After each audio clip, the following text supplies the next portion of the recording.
Hola, ¿qué tal? Bienvenidos a un episodio más de Rollos de Mujeres Podcast. Mi nombre es Ana Cruz y este es un espacio donde compartimos historias inspiradoras, recursos, información y muchas más cosas que puedan ayudarnos a nosotras las mujeres a superarnos un día a la vez en nuestra área tanto profesional como personal.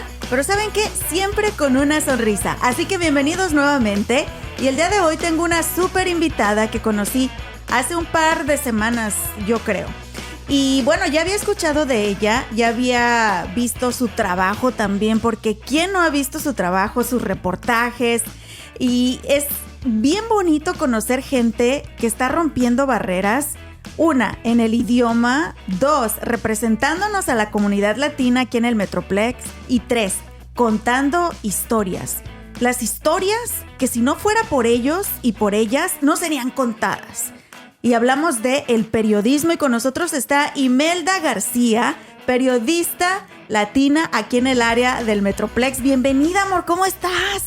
Hola, Ana, muy bien, muchísimas gracias por esta invitación, estoy muy honrada de estar en este espacio, muchas gracias. No, gracias a ti por venir. Oye, te conocí hace un par de semanas en un evento que tuvimos. Soy parte de una organización no lucrativa donde apoyamos a periodistas hispanos en el norte de Texas. Y no te había visto yo en nuestros eventos. ¿Es la primera vez que ibas? No, yo creo que sabes que ya había ido antes de la pandemia. El problema es que la pandemia pasó, entonces muchas cosas se detuvieron, entre ellas. Pues todo paró. Empezamos a platicar, Imelda, y dije, tienes que estar en mi podcast. Me pareció muy inspiradora tu historia y la manera en la que se referían a ti también, porque tuvimos un evento muy importante, había mucha gente, pues periodistas de aquí del norte de Texas, y hablaban mucho de ti, te señalaban, y yo dije, wow, esta chica está teniendo impacto en el Metroplex y estás logrando muchas cosas. ¿Qué te parece si nos cuentas un poquito de ti? En primer lugar, ¿de dónde eres originaria? ¿De dónde son originarios tus papis? Claro que sí. Bueno, mi papá es de Michoacán. Ajá. Y mi madre es del Estado de México.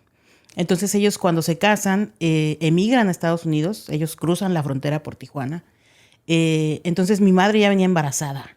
Ella me cuenta que el viaje fue toda una odisea, que ella, pues como muchas mujeres, ¿no? Que vienen buscando una mejor vida, ella pensó que me iba a abortar en el camino, o sea, estuvo tremendo.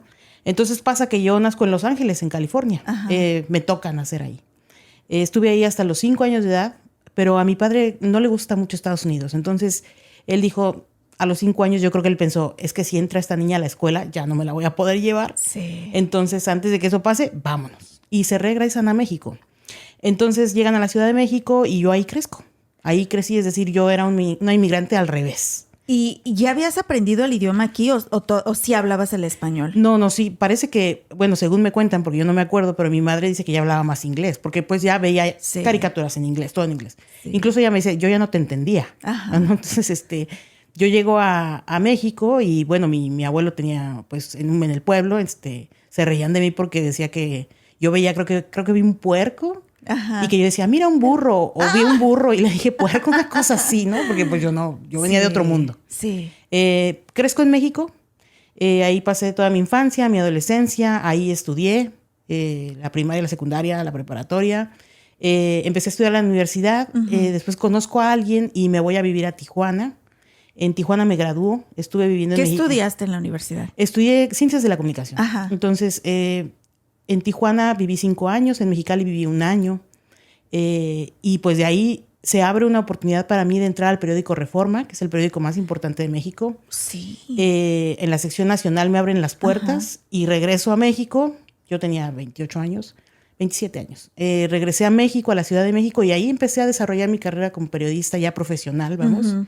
Y pues estuve en varios medios de comunicación y hasta aquí. Aquí llegué en el 2019, entré como periodista en el periódico Al Día, ajá, que es el periódico en español de Dallas Morning News. Sí. Y bueno, pues ahí estuve hasta recientemente. Ahora soy parte del staff de Dallas Morning News. De Dallas Morning News. ¿Sabes qué me encanta? Porque tu historia, aunque no lo crean, hay muchos niños así que también se los han llevado a México. He conocido ya varios donde, pues, literal, este era tu casa, este era tu país, tu idioma y todo.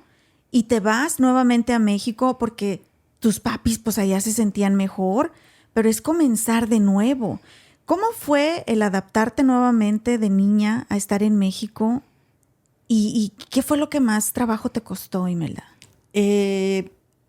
La verdad no me acuerdo muy bien, pero creo que no me costó mucho trabajo porque yo estaba muy chiquita. Entonces yo inmediatamente, como no había ido a la escuela aquí, en realidad no tenía un referente de amiguitos, de cosas así.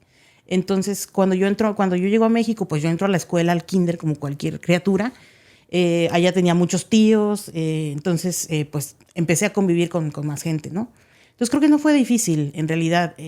Me acuerdo incluso que mis tíos me hacían una broma y me decían, ¡ay, viene la migra mexicana, viene por ti! Y yo me iba a esconder, ¿no? Entonces era como el juego así. Sí. Pero pues yo no tenía conciencia, la verdad. Sí. Es que pues para mí era... Inocente todavía. Sí, inocente. Ya cuando crezco en mi adolescencia, me gana un sentimiento ultra mexicano. O sea, yo decía, no, yo qué voy a ir a hacer a Estados Unidos. Yo no quería estudiar inglés. Yo decía, no, yo soy mexicana. Entonces me acuerdo que en cuanto entró la ley para la doble nacionalidad, que fue en 1998, yo tengo una tía que es abogada y ella se dedica mucho a cosas de migración.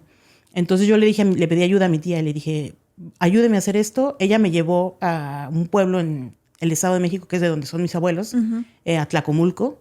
Entonces fui ahí y fuimos al registro civil, ella me acompañó y ahí saqué mi acta mexicana. Y no sabes qué orgullo, porque yo tenía solo mi acta americana. Los papers de Estados Unidos, como decimos. En la escuela y todo. Entonces yo siempre fui americana en el papel allá y pues no, o sea, yo era mexicana, me explico. O sea, yo nací ahí, no nací ahí, pero yo crecí ahí. Claro. Entonces finalmente cuando logro tener mis papeles mexicanos, no sabes qué alegría. Y ya a partir de entonces, pues yo creo que fui de las primeras personas en tener la nacionalidad mexicana también.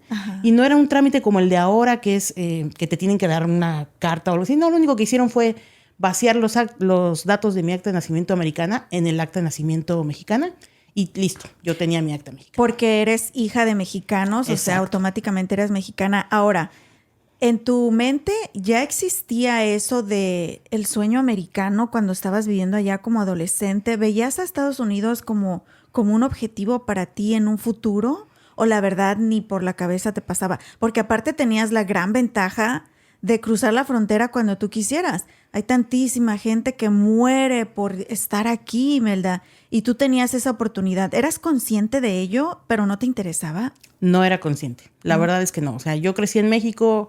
Yo no volví a Estados Unidos hasta que estaba viviendo en Mexicali. Yo ya tenía 22 años. Y eso vine a la peda, dice. De hecho, la fiesta. De hecho, pasé a la Walmart.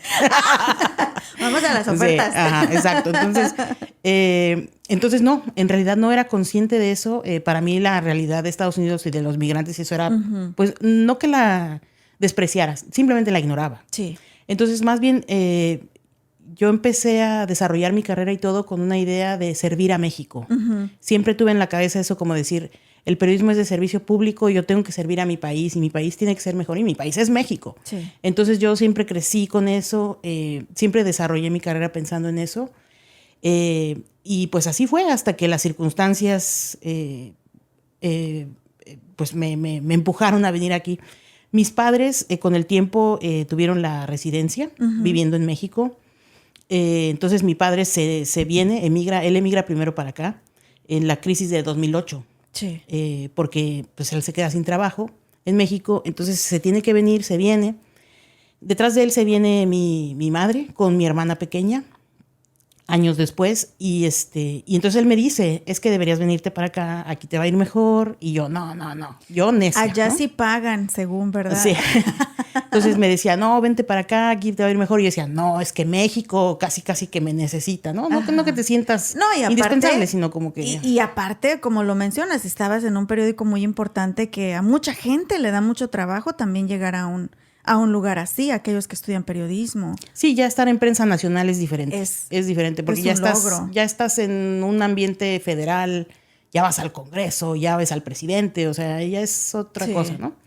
Entonces... finalmente, también la realidad me alcanza en México, ya en mi vida adulta, y en 2018, a fines de 2018 yo decido, pues que sí, que tengo que ir a probar suerte porque en México, pues ya es muy peligroso ejercer periodismo, la paga pues no es buena, y la verdad te digo una cosa, ya me empezaba a preocupar mi retiro. ¿De verdad? Porque dije, o sea, en algún momento... la edad me va a alcanzar. Sí. Ya tengo casi 40 años. Tengo que ir a ver. Imelda, yo tengo 40. Y yo decía, tengo que ir a forjar un futuro, porque si no, me va a llegar 50 años, ya no voy a conseguir trabajo, ¿qué voy a hacer? No, y la realidad que a diferencia de Estados Unidos, en México, no sé, hace muchos años que me vine, hace 18 años que me vine de México, pero yo no recuerdo que existieran, como aquí, las opciones del 401k, estos programas de ahorro para tu vejez. Pues te haces viejito y con lo que tienes, tus ahorritos y tu tierra, si es que tienes. Exacto. Entonces, imagínate, ahorros, pues, ¿cuándo? Si tú ibas al día. Sí. Entonces, eso fue lo que me motivó mucho en gran medida a decir, no, tengo que ir a buscar algo mejor porque si no el futuro me va a alcanzar y ¿qué voy a hacer? Sí. Entonces, pues, aquí estoy. Te aventuraste. Ahora, vamos a regresarnos un poquito. Sí. ¿Hay gente que estudió periodismo en tu familia? ¿Gente en este tipo de industria? ¿O cómo tú un día dijiste, ¿sabes qué? Quiero ser periodista. ¿Cómo salió esa necesidad? Porque la verdad, esta carrera es de mucha ilusión, pasión, entrega y sacrificio. ¿Cómo supiste que querías hacer esto, Imelda? Sí, esta carrera es para soñadores. Sí. Para personas que creemos que podemos cambiar el mundo. Yeah. Y, vean, ni modo, así es. Bueno, yo me di cuenta muy chiquitita. Yo veía... ahora que lo pienso, desde muy chiquita a mí me gustaba ver las noticias. Yo no sé si tú te acuerdas que había una cadena que se llamaba Eco en el canal. Sí, claro. Entonces a mí me hacía maravilloso que había gente de todo el mundo dando las noticias. Entonces yo me acuerdo clarísimamente, yo tendría, no sé, creo que tendría 8 años, cuando pasa lo del muro de Berlín, que lo empiezan a tumbar. Y entonces yo me acuerdo que estaba el reportero enfrente, ¿no? Y el muro de Berlín atrás, y él decía, es que lo están tirando. Y yo decía, wow. O sea, yo quiero hacer eso. Sí. Entonces, a los 8 años se me metió la espinita y yo le comenté a mis padres y mis padres se emocionaron, ¿no? Ajá. Mi mamá me dijo, sí, es una carrera muy bonita, y eso era lo que yo necesitaba para sellar mi mente en eso. Y así fue. Nadie en mi familia es periodista. Mis padres no tuvieron la oportunidad de estudiar. Tengo tíos que son abogados, ingenieros, etcétera, pero nadie está en medios de comunicación. Es decir, fue una carrera solitaria, por decirlo en ese sentido, pero siempre la tuve presente. O sea, yo desde los 8 años de edad, yo supe que quería ser periodista y en eso enfoqué todo mi esfuerzo. Ahora, si no conoces a nadie en México, la verdad es súper complicado llegar a cualquier posición en cualquier industria, pero especialmente cuando se trata de medios de comunicación. Como tú lo dijiste, estabas sola. ¿Cómo se vienen dando esas primeras oportunidades para ejercer tu carrera? Fíjate que yo he tenido mucho la suerte de que la gente me jala mucho por mi talento. Uh-huh. Yo empecé, en mi primer trabajo periodístico fue en Tijuana, en un periódico que se llamaba La I Tijuana, ya desapareció. Era un periódico de nota roja, nota comunitaria. Yo estaba por graduarme, entonces me contratan ahí y ahí estoy, no sé, quizás 6 meses. Después entré a otro periodiquito pequeño, también un comunitario en el municipio de Rosarito, Baja California. Uh-huh. Y ahí estuve igual, como 6 meses. Entonces una amiga, ese trabajo yo lo combinaba, yo pasaba a trabajar a San Diego, porque es frontera con Tijuana. Sí. Pero yo trabajaba en un 7-Eleven, o sea. Ajá. Entonces esos dos trabajos los combinaba. Entonces me acuerdo perfecto que yo estaba en un break del 7-Eleven, me estaba comiendo un sándwich, y una amiga del periódico donde había estado al principio de la I me llama y me dice, oye, ¿ya viste la convocatoria del periódico Reforma? Y yo, no, ¿cuál convocatoria? Me dice, es que hay un curso de verano y están pidiendo que la gente vaya. Y yo dije, mira, pues estaría bien ir, ¿no? Entonces yo ya tenía un viaje planeado a la Ciudad de México, justo el último día en que recibían papeles. Ajá. Entonces me fui directo del aeropuerto, llegué en la madrugada, llevé mis papeles. Me acuerdo que cuando los entregué se me quedaron viendo como diciendo, ¿cómo? ¿Vienes desde Tijuana a esto? Entonces yo dije, pues sí, ¿no? Hice el examen, pasé el examen, después me hicieron otros exámenes, etcétera. Bueno, el chiste es que me quedé en el curso de verano que por cierto, fíjate que algo muy chistoso, esta anécdota es chistosa y para mí representa como que cuando te toca, aunque te quites, sí, ¿no? Yo llegué del aeropuerto y había una fila de muchachos, ¿no? Para entregar papeles porque era el último día. Entonces yo llegué y me formé.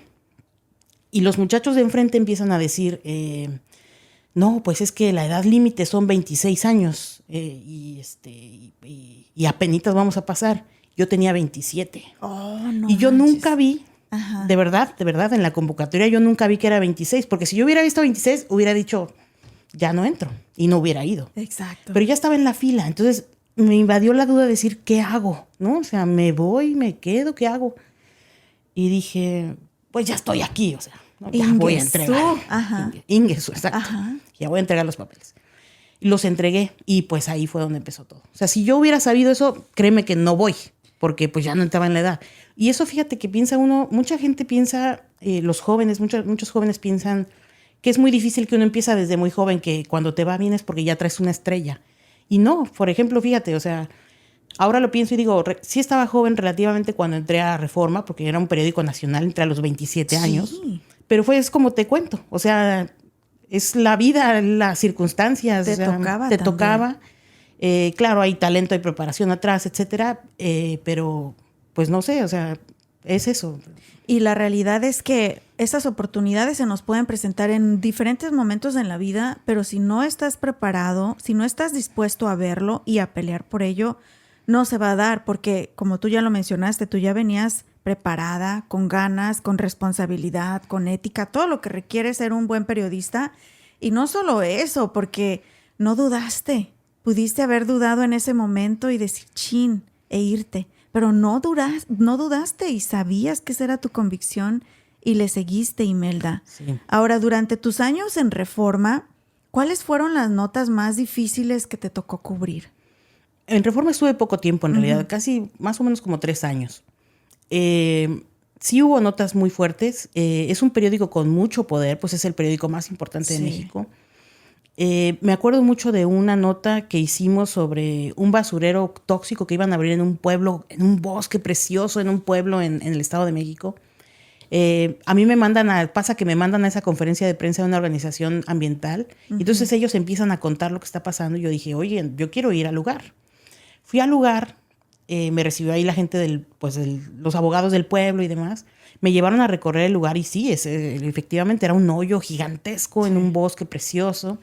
Muy cerca había un manantial, me llevaron, yo vi nacer el agua, o sea, yo nunca había visto eso, el agua nace de la tierra, yo nunca había visto eso, entonces eso me impactó mucho, había granjas de truchas, esas cosas que hay. Entonces, pues yo empecé a hacer esa nota, es decir, yo empecé a investigar quiénes eran las personas del basurero, todo el impacto que iba a tener, hablé con ambientalistas, etcétera, etcétera. Hicimos todo un reportaje. Después pasaron muchas cosas, incluso asesinaron al abogado del pueblo. Fue una cosa tremenda porque se paró el basurero. O sea, gracias a ese reportaje y al escándalo que se hizo, finalmente no se hizo el basurero. Entonces ahí es cuando te das cuenta de lo poderoso que es la prensa y de la responsabilidad que tienes tú, ¿no? Porque tú eres un artífice de esos cambios. Entonces, esa fue una... ¿qué otra te puedo compartir? ¿Te llegó a dar miedo, Imelda, como en esas situaciones donde hubo hasta muertes como parte de una investigación? Sí, claro que te da miedo. Claro que te da miedo, pero la prensa en la Ciudad de México está más protegida que la prensa del interior del país. Como eres más visible, es un periódico más grande, etcétera, es muy difícil que lleguen a tocarte y uno siente también esa protección. Los compañeros de provincia que trabajan en periódicos chiquitos, es lamentable todo lo que ha pasado, han matado a decenas de ellos. Pero sí, claro, te da miedo y yo no podía dormir. Ya me acordé de otra. ¿Cuál? Cuéntanos. Que esa es la anécdota. Ajá. Bueno, resulta que había una compañía de luz, Luz y Fuerza del Centro, que proveía electricidad al centro, que era Ciudad de México, Estado de México.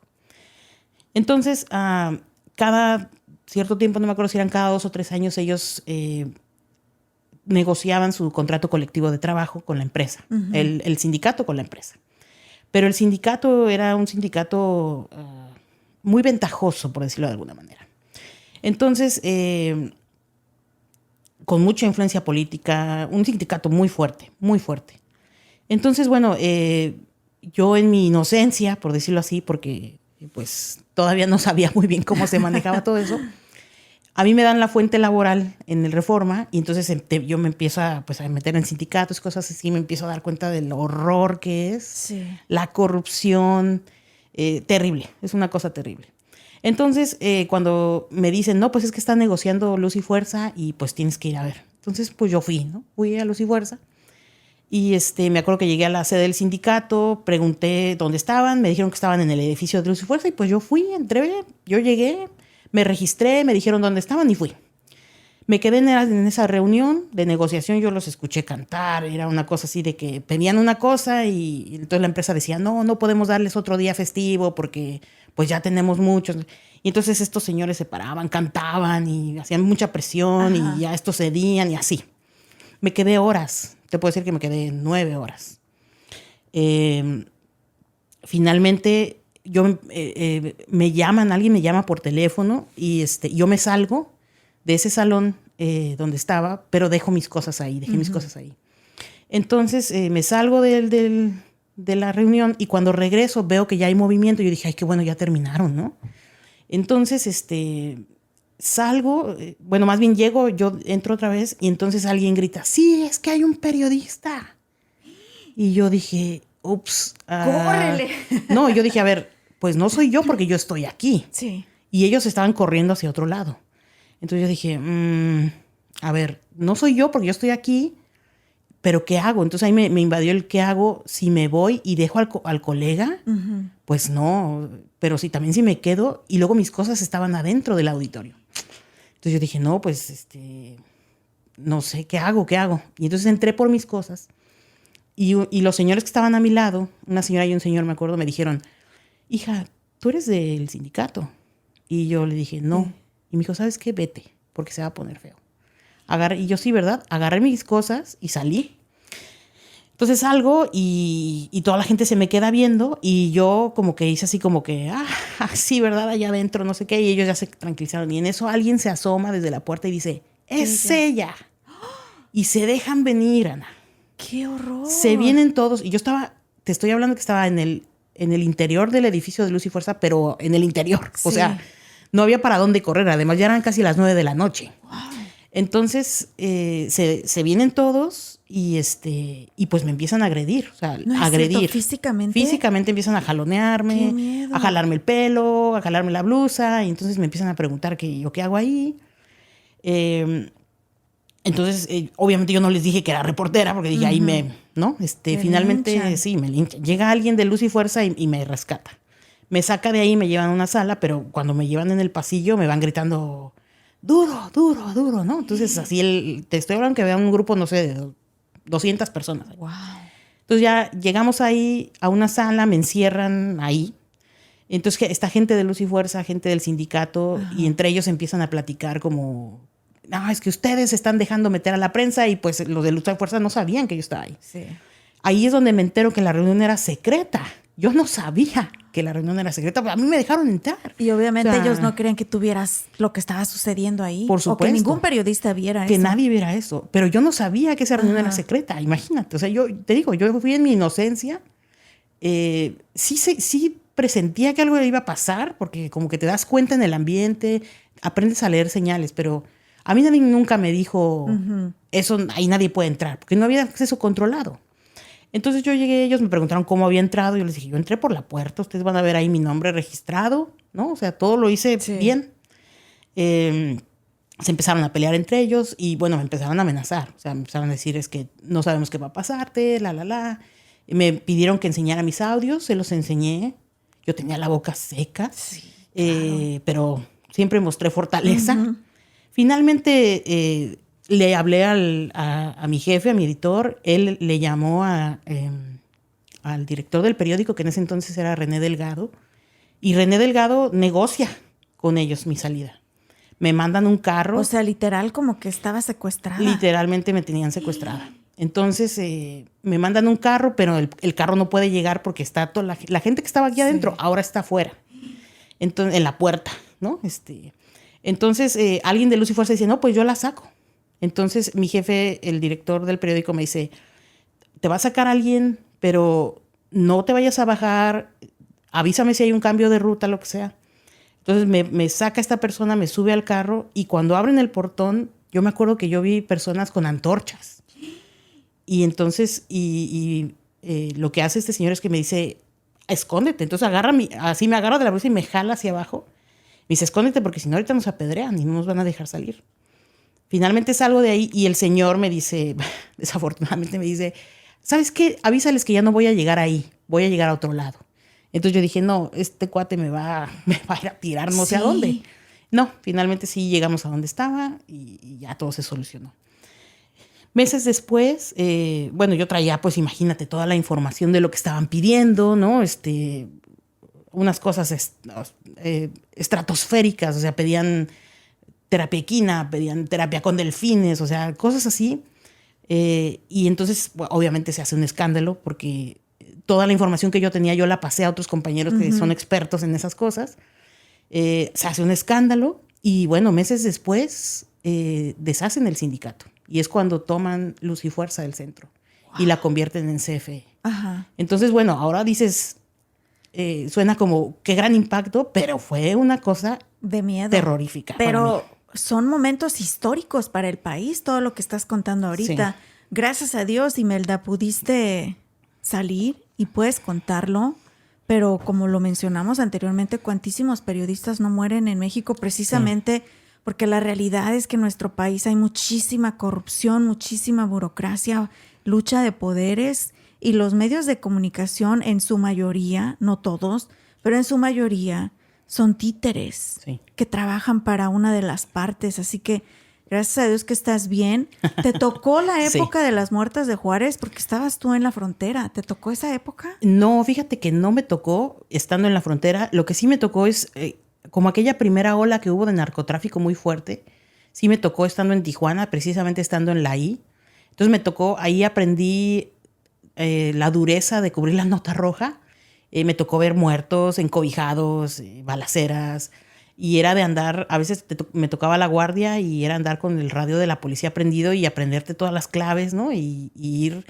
Nuestro objetivo en ese periódico, ellos tenían un lema y decían, es que si no hay foto, no hay nota. Claro. Entonces nosotros teníamos que llegar, antes que el Ministerio Público que tapara el cadáver, nosotros ya teníamos que haber llegado a tomar la foto del cadáver. Entonces, eso me formó mucho porque hay un dicho entre periodistas que dice que si puedes cubrir nota roja bien, puedes cubrir cualquier cosa. Sí. Porque vas en el carro, literalmente vas a mucha velocidad, tienes que burlar las calles, te tienes que saber las calles, tienes que hacer muchas cosas para poder hacer eso. Entonces eso me formó, ¿no? Estando ahí. Eso sí fue algo duro, la violencia, y claro que te da miedo porque no sabes en qué momento estás en el lugar equivocado. Ahora, son muchas cualidades y que un periodista necesita tener. Una, para poder encontrar un trabajo en un medio grande. 2, para sobrevivir. 3, para que su carrera dure por muchísimos años. Es una de las carreras más competidas, más complicadas. No sé tu experiencia, pero lo he escuchado de muchos colegas también, de las menos pagadas. O sea, que es una carrera muy difícil, pero ¿cuáles son las cosas que tú, en tu experiencia, piensas que un periodista necesita tener para poder trascender con esta carrera? Me lo dices a continuación, ¿te parece? Claro que sí. Muchísimas gracias por continuar con nosotros en este episodio más de Rollos de Mujeres Podcast. Mi nombre es Ana Cruz. El día de hoy tengo una gran invitada aquí conmigo, Imelda García, periodista de aquí del área del norte de Texas, con una experiencia increíble, que viene desde México y que bueno, y ahorita nos contará cómo acabó aquí en los Estados Unidos. Si tanto lo odiábamos, yo también, Imelda, y mira, me cayó la escupida en la cara. Bueno, yo no lo odiaba, simplemente yo quería estar en México. Sí, yo sí lo odiaba. ¿En serio? Sí, wow. Por ahí lo conté en otro episodio, pero no, me cayó la escupida en la cara y la verdad hoy me siento tan agradecida. Este es mi hogar, claro. El hogar de mis hijos, de mi familia. Pero eso no nos quita lo mexicanas. Totalmente. Y me encanta que tienes ese amor por México y que has trabajado mucho por México. Y como lo comentábamos anteriormente, esto de ser periodista, o sea, es un trabajo súper complicado por muchísimas razones. Las principales porque claro que pesa a la larga, no son de las carreras mejor pagadas, son de las que te matas un montón, trabajas bastantes horas, arriesgas tu vida. Y ahorita está súper de moda todo este tema de la salud mental, pero cuando tú hablas de cosas como tener que ver cuerpos tirados con sábanas encima, tener que tomar foto, porque si no hay pruebas visuales no hay nota, es tu palabra contra los hechos. Sí. ¿Qué En tu experiencia, ¿qué crees tú que tiene que tener un buen periodista para llegar y para trascender, Imelda? Qué pregunta tan difícil. Yo te diría que lo primero que hay que tener es amor por esta profesión, porque efectivamente es casi un apostolado, como tú dices. Uno se va a encontrar con compañías muy malas, que te pagan muy mal, que no te cuidan, que no valoran tu trabajo. Y uno se va a encontrar también con lo opuesto, con compañías muy buenas que te van a respaldar, que te van a ayudar. Fíjate que a mí mucho de lo que me ha movido en mi carrera ha sido la cuestión económica. O sea, he tenido suerte de que cada vez que me he cambiado de trabajo ha sido por un trabajo mejor pagado. No quiere decir que no sea leal a un trabajo ni nada de eso, sino que la misma carrera te permite sentir que tú sigues haciendo lo mismo, solo que para otra persona. Entonces creo que algo de lo que te hace un buen profesional es tu trabajo. Yo siempre he dicho, yo no puedo no tener nada, pero yo lo único que tengo es mi nombre. Y mi nombre lo tengo que cuidar. Entonces, porque ese nombre es el que otras personas conocen y después te jalan a un mejor trabajo, te pueden llevar a cubrir otras cosas, pero porque confían en ti, porque confían en que eres una persona responsable, con ética, que saben que no va a mentir, etc. Y creo que eso es lo principal, es decir, el amor por el trabajo y también mucha visión, mucha preparación. Es un trabajo que te exige estar 24/7 trabajando, porque todo el tiempo estás pensando dónde hay una historia, qué puedes hacer, a cómo puedes contactar. Tú puedes estar viendo la tele y estás pensando a quién voy a llamar mañana, cómo le voy a hacer. Hay muchos trabajos así, pero creo que el nuestro es aún más porque hay historias en donde sea. Sí. Entonces, ya que empiezas a ver eso y a desarrollar esa habilidad de poder ver estas historias, estás trabajando, aunque vayas al súper, aunque vayas a la gasolinera, donde estés todo el tiempo estás así. Entonces, creo que eso y la ética profesional es básica aquí.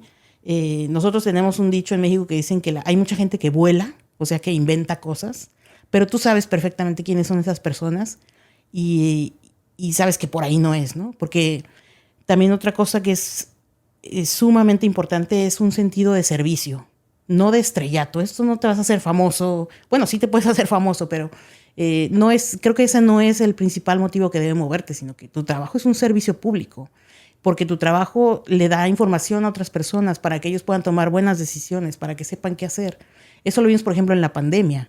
Qué importante fue saber todo el tiempo estar actualizados, qué es lo que estaba pasando, dónde estaban las vacunas, dónde poder atenderme, qué hacer, qué no hacer. Esas cosas son de mucha ayuda para nuestras comunidades y eso es lo principal que tenemos que pensar y que tiene que mover nuestro trabajo. Ahora, en mi opinión, creo que el periodismo ha cambiado muchísimo, Imelda. Y, por ejemplo, cuando estudié la carrera, sabíamos que dedicarte a noticias, porque digo periodismo, pero pues la verdad, la mayoría estudiamos ciencias de la comunicación, ¿verdad? Y de ahí cada quien agarra su rama donde quiera. Te puedes ir a televisión, a cine, a entretenimiento, a lo que tú quieras. Pero aquel que se dedica al periodismo siempre se nos dijo, se nos inculcó y se nos enseñó que tienes que ser una persona objetiva, una persona que no da tu opinión en tu nota porque estás ahí para informar. Y ahora cada que prendo la tele, Imelda, ya no veo periodistas dando una nota, veo comentaristas, veo gente expresando sus opiniones, inclusive de una manera extremista y emocional, y no fue lo que a mí se me enseñó cuando estuve en la escuela. No sé si así han cambiado las cosas, pero veo otras personas como tú y que son súper profesionales. ¿Qué te ayuda a mantenerte en ese papel de informar y no convertirte ahora sí que en otro personaje de la historia? ¿Qué te ayuda a mantenerte en margen?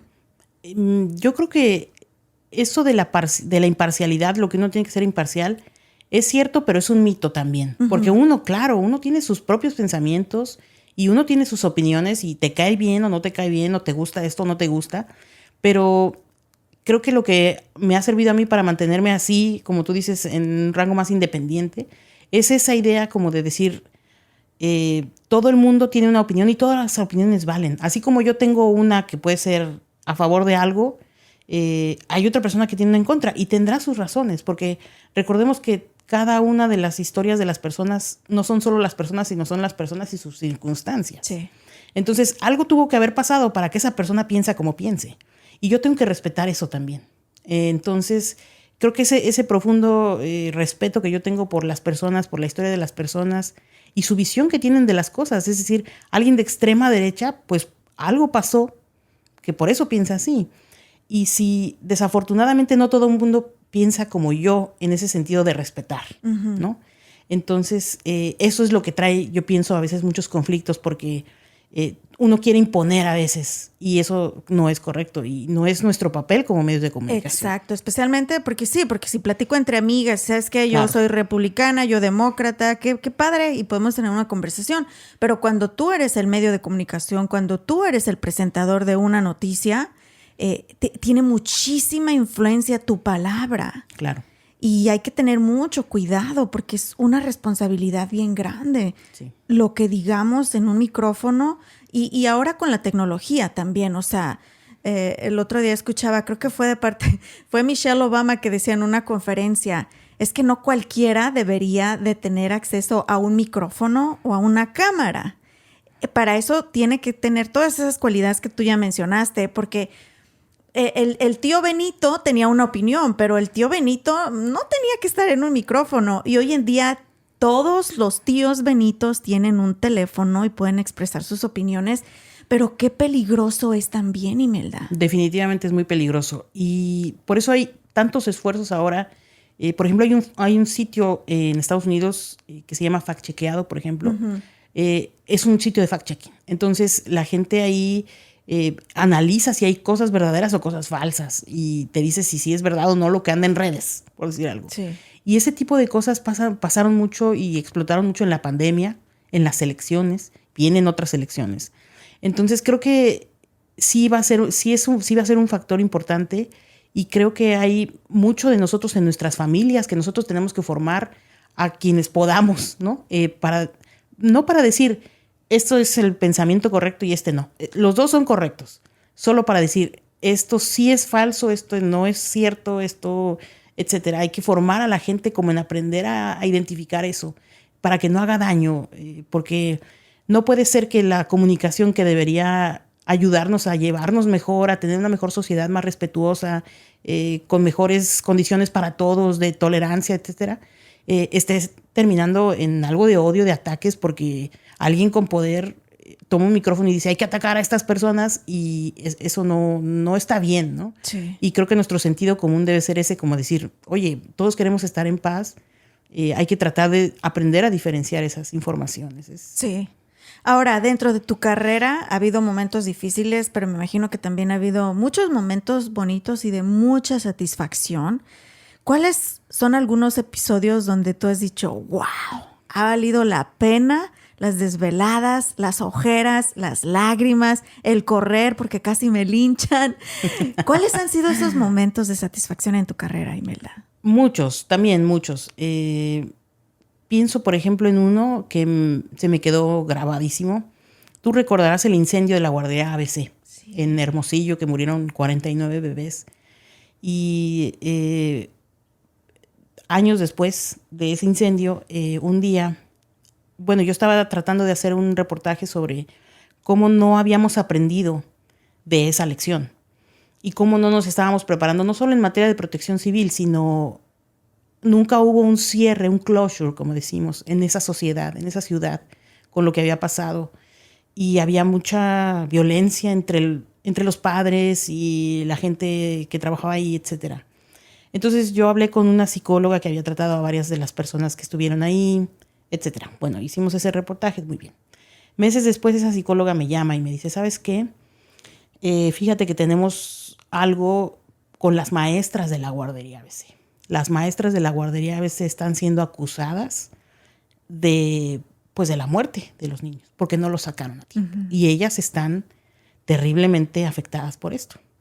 Entonces, ¿por qué no hablas con ellas? Me dijo, yo puedo hablarle a cualquier reportero, pero yo sé que tú trabajas diferente porque ves como el lado B, ¿no? Entonces, habla con ellas.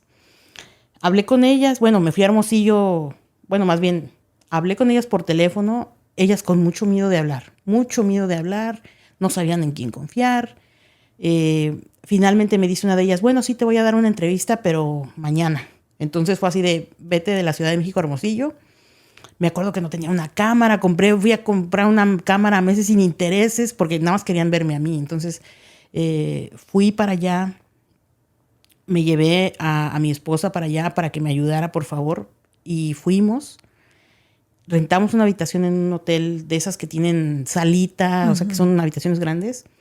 Entonces llega esta maestra, me platica, ¿no? Y llega con otra maestra y me platican. Entonces yo les dije, miren, yo quiero contar sus historias sin morbo. Yo no les voy a preguntar si vieron caritas quemadas, o sea, no voy a preguntar esas cosas. Si ustedes me las quieren compartir, pues lo que quieran. Entonces me dicen, bueno, vamos a platicar con las otras maestras a ver qué pasa. Nos vemos a las 5 de la tarde aquí. Entonces, pues ya, a las 5 de la tarde me tocan la puerta 13 maestras.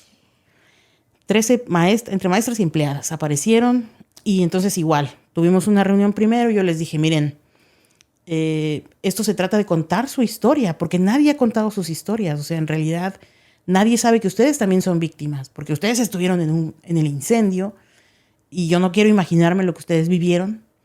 Entonces, sin morbo y sin nada, con mucho respeto vamos a tratar de hacer esto.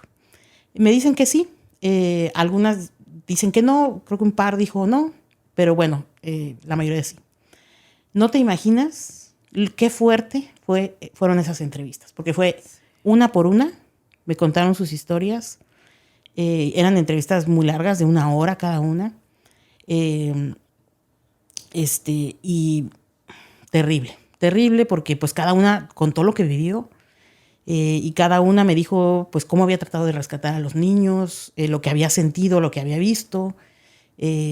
Y fíjate, por un lado estábamos en una parte de la habitación, me acuerdo perfectamente, estábamos en una parte de la habitación haciendo estas entrevistas y otra parte de las maestras que todas estuvieron presentes, seguían ahí, estaban en la parte de la cama, vamos, platicando y poniéndose al día porque no se habían vuelto a ver después de todo ese tiempo. Entonces yo me acuerdo que pedimos pizzas, comieron ahí, etcétera, y las volvimos a reunir. Entonces estuvieron platicando. Ellas, lo que había pasado es que los padres de familia habían presentado una demanda contra las maestras porque no sacaron a los niños y su pensamiento era, ¿cómo es posible que no sacaron a los niños y ellas están bien? Nadie estuvo herida. ¿Y por qué ellas no murieron? Y mis hijos sí. Entonces fueron y las denunciaron y estaba a punto de suceder el juicio ya para saber si las metían o no a la cárcel. Entonces, pues era de emergencia, vamos, que sacáramos esa historia. Yo me acuerdo que al otro día inmediatamente regresamos a la Ciudad de México y fue rapidísimo. Mi compañera Mónica Hernández yo le di todos los videos y le dije, aquí está el video, y ella hizo una maravillosa pieza de video en que reconstruyó la historia en las voces de ellas. Salió esa entrevista, no sé, eso fue un domingo. Salió la entrevista el martes, si no mal recuerdo. El juicio era el miércoles, o sea, era muy rápido todo. Y afortunadamente, pues yo creo que sí sirvió porque no las condenaron. Wow. No las condenaron y salieron pues bien de ese asunto. Y ellas estaban muy agradecidas y yo les decía, yo no hice nada, yo lo único que hice fue contar sus historias. Pero sí volvemos a lo mismo, el poder y la influencia que tenemos los medios de comunicación. Sí. Sí, wow. Sí. Es un poder que yo creo que se ve mucho más a nivel nacional, pero también a nivel local. A nivel local también hay mucha influencia entre las comunidades, entre las organizaciones, y esa es una gran parte de la responsabilidad que uno como periodista debe tener. Esa conciencia de decir, es que si yo digo A o digo B, esto puede llevar a afectar. Confían en ti, confían en el periodista, confían en el noticiero, confían en la radio. Entonces es súper difícil. Ahora, Imelda, ¿ha habido algún momento en tu carrera donde tú has dicho, hasta aquí llegué, necesito algo diferente? ¿O siempre te has mantenido firme y hasta mi último suspiro voy a seguir contando historias?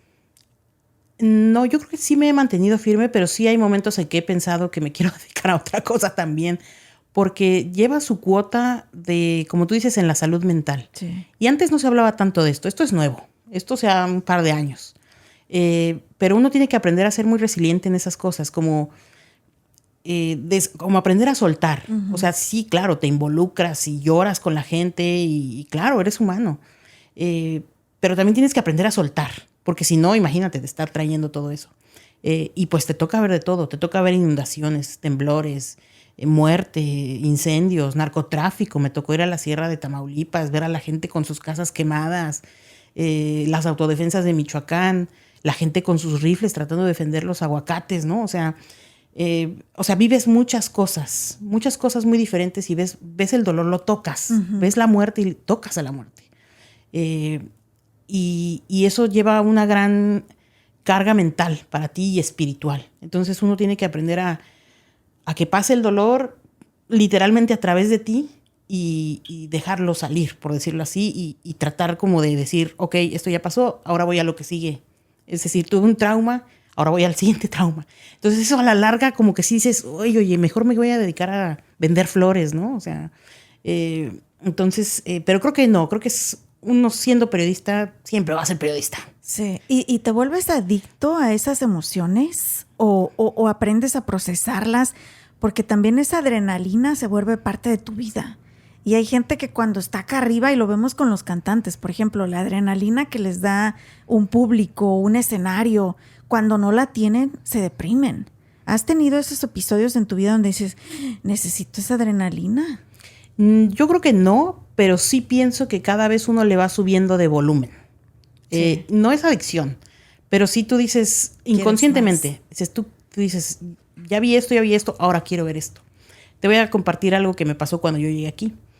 Yo llego aquí en enero de 2019. Y para que vean que no todo es glamour, cuando yo llego aquí yo me traje mi trabajo de México. Entonces yo seguía escribiendo para un periódico nacional que se llama Reporte Índigo. Entonces yo escribía en casa donde estaba aquí. Pero pues imagínate, yo ganaba pesos y gastaba dólares. Sí. Entonces yo me tuve que conseguir un trabajo y me conseguí un trabajo en unas donas. Entonces te estoy hablando de enero de 2019.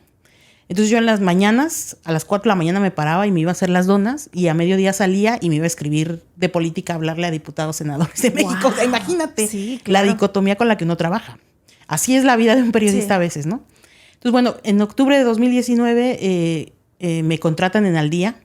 Entonces, pues ya, o sea, empiezo mi carrera de periodista en Estados Unidos. Vuelvo a empezar. Y viniendo de una trayectoria tan grande de México, como cualquier inmigrante, llegas a comenzar desde cero. Llegas. Pero afortunadamente mis padres me inculcaron mucho eso del trabajo. Mi padre siempre ha sido como, no, tú tienes que mantenerte humilde y ser esto. Y entonces no me afectaba, ¿ves? O sea, yo estaba normal, en lo mío. Yo no andaba presumiendo nada. Yo iba a las donas y ahí estaba, ¿no? O sea, al 100 en las donas. Así. Ay, no, es la que cubrió la nota de... Y tú, olvídate. Ahorita soy la que vende Ahorita donas. soy la que le pone los sprinkles a las donas. Sí. Y las mejores donas. Las mejores donas, sí. Bueno, entonces, en octubre de 2019 entro yo a trabajar aquí. Pues yo no conozco nada, no conozco a nadie. No sé ni siquiera cómo funciona el gobierno. O sea, empecé yo a empaparme de cosas.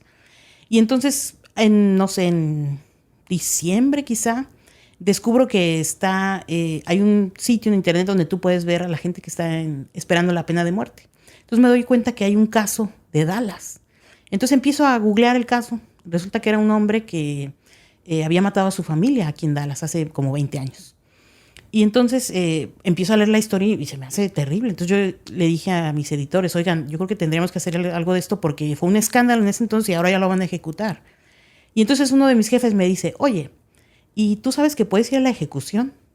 Y yo, ¿qué? Y me dice, sí, puedes ir a presenciar la ejecución. Y yo dije, por supuesto que quiero ir. Te digo, ¿ves? Es como, ¿quieres más? No, de aquí te vamos a ver allá cubriendo guerras, Imelda. No. Entonces, bueno, hice todo, me empapé del caso, escribí. A mí me gusta mucho escribir contando las historias. No me gusta escribir como aburrido, por decirlo así, sino a mí me gusta que la gente lea un relato y llevarlo. Con buena narrativa, contar, pues sí, literal, contar una historia que te informa, pero que te entretiene también. Exacto. Entonces, bueno, esa vez yo escribí sobre el asesinato, busqué a la persona sobreviviente, etcétera. Y cuando llega la hora de la ejecución, no sabes qué terrible experiencia. Uh-huh. Es tremendo. Salí bastante afectada de ahí. Fue en febrero de 2020, eso me acuerdo.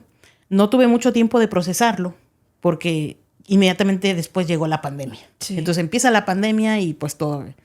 Pero sí te puedo decir que sí fue bastante fuerte. Pero yo te diría que la experiencia como periodista, a pesar de 18 años ya de carrera, la experiencia como periodista que más me ha tocado superar ha sido el tiroteo en Uvalde.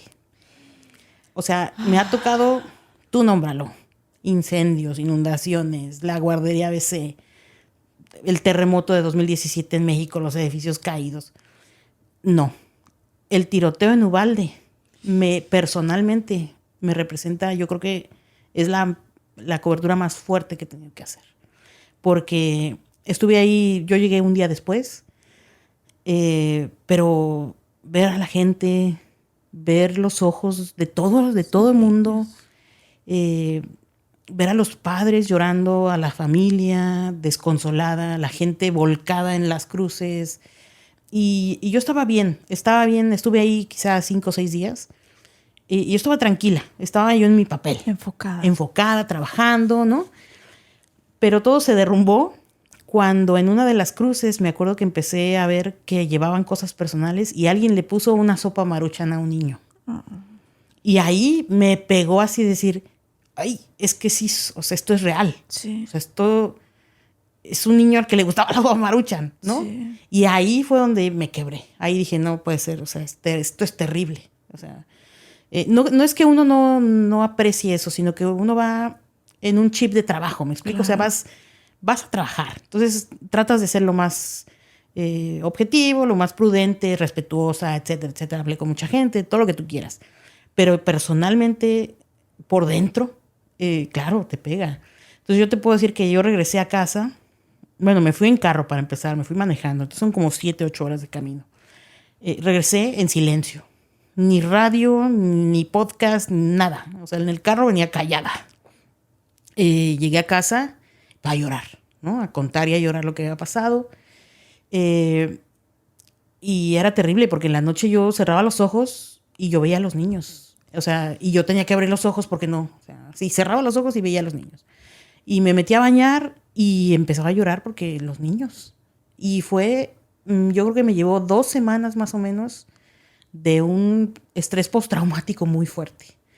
Y mis colegas me decían, colegas del Dallas Morning News me decían que habían cubierto ya otros tiroteos, me decían, oye, si necesitas hablar, aquí estoy. Pero no, o sea, yo lo que quería era estar alejada del mundo, no quería saber nada y yo lo procesé sola. Tranquila. Sí, quería estar tranquila y sí me costó bastante trabajo. Y lo peor de todo, Imelda, que se sigue repitiendo. Terrible. Se siguen repitiendo hechos así y creo que pudiéramos hablar por horas esta cuestión de lo que se vive en Estados Unidos, porque tú vienes de México y ves la manera en que se vive allá, que a lo mejor sí hay violencia, sí hay corrupción, hay hambre, hay pobreza, pero la gente es más feliz. Y al menos toda la vida que yo estuve allá hasta mis 22 años, no recuerdo tan siquiera haber escuchado una historia de un niño suicidándose o de un ciudadano matando niños inocentes. No lo recuerdo, Imelda. Y llegas a un país donde estamos viviendo una pandemia emocional que está destruyendo muchísima gente inocente. Y estamos más preocupados en que si republicanos, demócratas, que si el dólar sube, que si el dólar baja, en que quiero más dinero, en que quiero el carro último modelo. Estamos preocupados en tanta, perdonen la palabra, pero tanta pendejada que no estamos abriendo los ojos a cómo nuestra sociedad nos estamos destruyendo solitos. Y precisamente escribiste junto con varios compañeros de tu equipo de Dallas Morning News, escribieron un artículo también muy interesante, muy fuerte, sobre lo que acaba de suceder hace unas semanas aquí, cerquita de nosotros. Te estoy hablando de a 10 minutos de mi casa, Imelda. Sí. Yo estoy en Frisco. Esto sucedió en los outlets de aquí de Allen, Texas, donde un individuo, nuevamente con perfiles parecidos, comete un asesinato donde mata muchísima gente inocente, entre ellos niños. Y desafortunadamente cuando vemos noticias así, Imelda, y me río de nervios, no me río de otra cosa, pero de nervios, porque lo primero que ojeamos y vemos, ojalá que no sea hispano, porque esa es otra cosa que vivimos como hispanos aquí en Estados Unidos, de que tenemos que cambiar esa imagen que se tiene de nosotros y esas cosas no ayudan. Y pues resulta que es hispano y resulta que tiene una ideología supremacista blanca.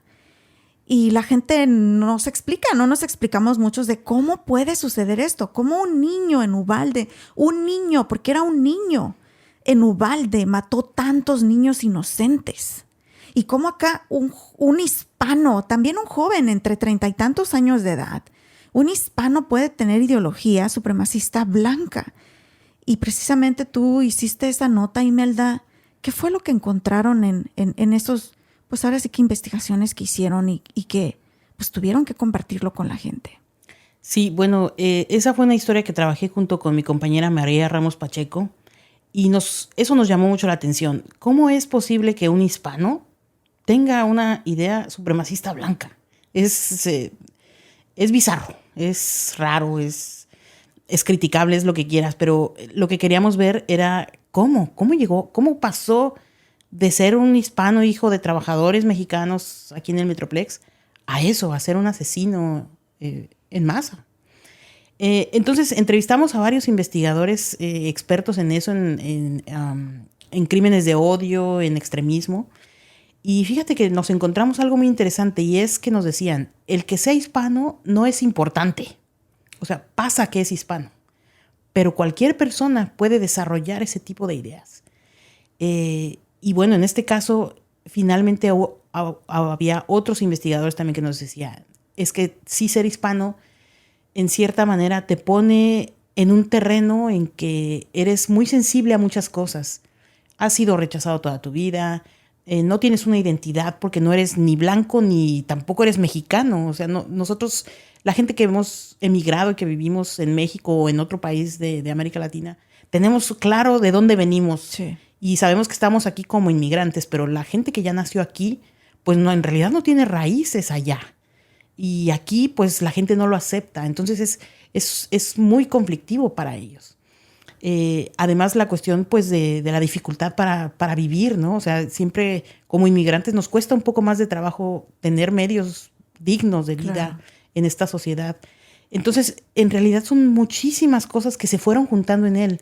Algo que nos decían también muy interesante es que cuando no había internet, era muy difícil, por ejemplo, que un hispano entrara en esos grupos porque las reuniones eran en persona. Uh-huh. Entonces, pues los supremacistas blancos de hecho odian a los hispanos y son claro, uno de los targets que ellos tienen, uno de los objetivos a eliminar, porque no son una raza pura. Pero, ¿qué pasa cuando hay internet? Tú te puedes camuflar y entonces puedes decir, yo soy así y así, y aunque no lo seas.